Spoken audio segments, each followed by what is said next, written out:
千万不要眨眼，舰长4分钟带你看完你从未了解过的宇宙发展史。在距今约138亿年前，随着一颗奇点的爆炸，时间和空间悄然形成了，而随之产生的各种热物质也开始以光速向四面八方飞散而去。137亿年前，在众多气体和尘埃的原始云层中，宇宙中第一颗真正意义上的恒星诞生了，它的名字叫马土萨拉。135亿年前，宇宙开始形成第一批黑洞，科学家们认为这很有可能是恒星爆炸后的残留物。与此同时，宇宙中的尘埃和物质开始电离，成千上万颗新恒星也逐渐诞生。曾经空旷且寒冷的宇宙开始渐渐变得温暖起来。130亿年前，众多恒星逐渐聚拢到一起，并形成了早期的星团，也就是如今我们所熟知的星系。直到125亿年前，银河系才终于有了它的雏形。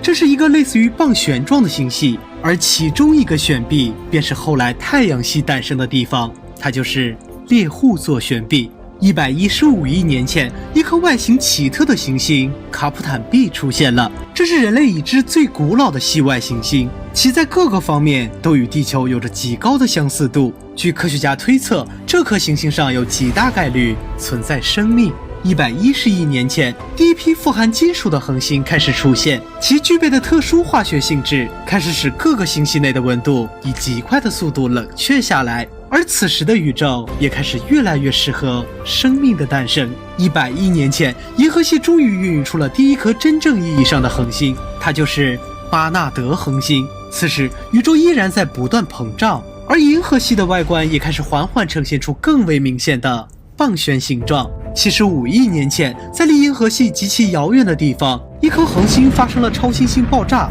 而随之产生的伽马射线暴也开始穿越整个宇宙，并且直到2008年才抵达地球。根据科学家研究表明，这是人类有史以来观测到最远且最亮的一次超新星爆发事件。60亿年前，宇宙中最神秘的力量暗能量开始以某种人类未知的方式加速了宇宙膨胀的速度。46亿年前，在一片巨大分子云的引力坍缩下，早期太阳系形成，剩下的星云残骸也逐渐聚拢到一起，并形成了行星网络。这其中就包含了原始的地球，但是早期的地球环境却极其恶劣，并不具备任何生命演化的条件。45亿年前，一颗名为特伊亚的行星在偶然间撞上了地球，巨大的冲击力产生了无数的碎石，在引力的影响下，它们逐渐融合到一起，并形成了早期的月球。38亿年前，受离心力的影响，月球开始飞速远离地球，